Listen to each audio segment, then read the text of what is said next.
안녕하세요 여러분, 슈퍼트레이더입니다. 오늘은 원효띠라고 하는 20대 개인 투자자가 어떻게 코인 투자 하나로 약 3천억을 벌었는지에 대한 비법을 여러분들에게 공개하겠습니다. 원효띠는 2017년에 약 600만원으로 코인 투자를 시작해서 코인 투자 하나로만 약 4년 동안 3천억대의 자산을 벌어들였습니다. 뿐만 아니라 원효띠는 DC에서 자기가 어떻게 투자에 성공했는지에 대해 추정할 수 있는 많은 말들과 자료들을 남겼습니다. 실제로 원효띠는 자신의 수익률표를 공개하기도 했고요. 이런 원효띠가 남긴 말들과 자료들을 토대로 어떻게 600만원으로 3천억 원을 만들었는지에 대한 비법을 여러분께 정리해서 최초로 공개하겠습니다.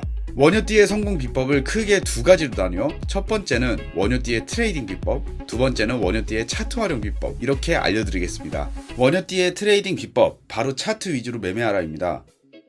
보통 개인 투자자들이 많이 하는 호재 매매 같은 건 먼저 정보를 취득할 수 있는 사람만 할 수 있다 생각하여 철저하게 차트 위주로 매매를 했다고 합니다. 또한 차트 이외의 다른 정보, 예를 들어 롱숏 비율, 청산액, 미체결, 펀딩피 이런 것들은 크게 신경 쓰지 않고 차트 위주로 매매를 했고, 특히 차트 분석을 통해서 시장 분위기 파악에 주력을 했다는 것이 원효띠의 핵심 포인트입니다. 두 번째로는 원효띠는 시장 상황에 따라서 유연한 트레이딩을 했습니다.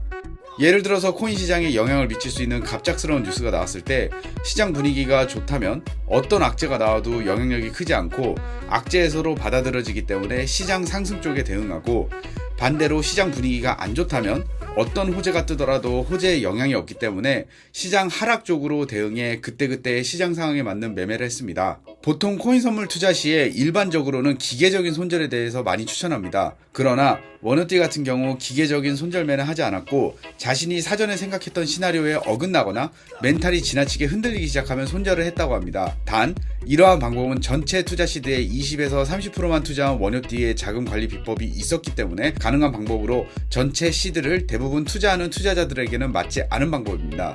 네 번째 원효띠의 트레이딩 방법은 바로 높은 승률, 저배율, 즉 낮은 레버리지, 그리고 복리 투자입니다. 원효띠는 많은 투자자들이 중요하게 생각하는 손익비보다 승률을 높이는 것이 투자의 성공 비법이라고 생각했습니다. 손익비가 큰 것을 원하면 결국 한 방을 바라는 매매로 갈 수밖에 없다 생각했기 때문입니다. 또한 저배, 즉 낮은 레버리지를 사용하고 풀 매수, 풀 매도를 피해서 철저하게 리스크 관리를 한 것으로 보입니다. 또한 한 방에 큰 수익을 추구하기보다는 복리로 계산 시 하루 1-2% 정도 계속 먹었을 때 엄청난 수익이 나온다는 것을 깨달았던 것 같습니다. 실제로 3년 동안 일평균 0.87%의 수익률을 벌어서 600만원이 600억이 되는 원효띠만의 복리의 마법을 부렸습니다. 다섯 번째 원효띠의 트레이딩 방법은 시장에서 경험을 쌓고 살아남아라. 코인 선물 같은 경우 10%, 코인 현물 같은 경우 20% 정도의 투자자만 시장에서 살아남을 수 있을 거라 생각했는데, 이뤄도 힘들지 않을 정도로 자산의 적은 비율로 꾸준히 매매를 해서 실력을 쌓는다면 나름 확률이 높은 진입자리가 보기 시작해서 시장에서 살아남을 수 있다고 말했습니다. 마지막 원효띠의 트레이딩 비법은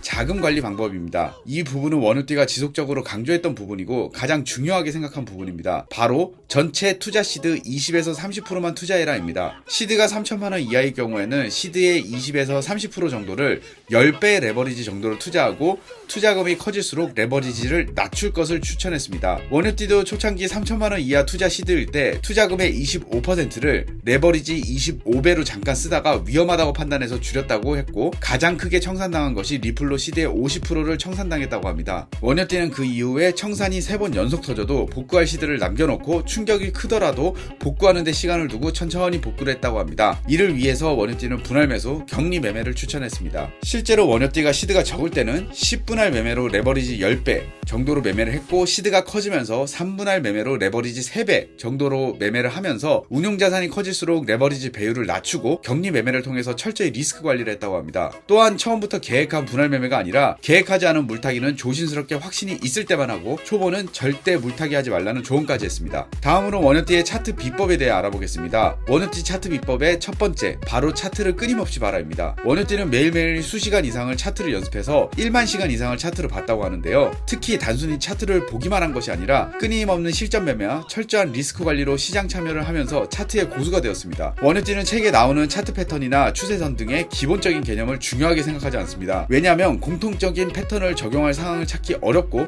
패턴은 웬만해서는 코인 종목마다 다르기 때문에 종목 하나만 소액으로 매매해보면서 감각을 익히는 것이 중요하다고 원효띠는 추천했습니다. 두 번째 비법은 원효띠는 시장의 분위기 파악 및 심리 파악을 위해 차트를 활용했습니다. 차트 패턴의 단순한 모양을 중요하게 생각하는 게 아니라 차트 패턴을 시장 참여자의 심리를 읽는 도구로 활용했습니다. 따라서 시장 참여자들이 많을수록 신뢰성이 높아지기 때문에 시총이 큰 코인 위주로 매매를 했고 알트코인 매매 시 비트코인 차트를 꼭 참고해서 매매를 했다고 합니다. 그리고 너무 작은 1분 봉등은 휩소가 많아서 참조를 하지 않았다고 합니다. 마지막 비법에는 원효띠는 철저하게 기본 차트 위주로 매매를 했고 보조지표를 안 봤다고 합니다. 캔들의 패턴 위주로만 매매했고 이평선은 추세 또는 반동의 근거로 사용했고 이평선을 닿는 기준으로 매매를 하지 않았다고 합니다. 거래량은 원효띠가 예측한 방향의 신뢰도 측정하는 정도로만 참고하는데 이전에는 지배적인 거래량을 가진 거래소들의 거래량을 주로 참고했지만 현재는 지배적인 거래량을 가진 거래소가 없기 때문에 거래량의 신뢰도가 많이 떨어져서 큰 거래소들의 거래량 패턴들이 비슷할 경우에만 참조를 한다고 합니다. 캔들 차트 같은 경우에는 웬만해서는 모든 거래소가 일치하는 편이기 때문에 신뢰도가 있다고 합니다. 또한 원효띠는 일반적인 투자자가 많이 보이는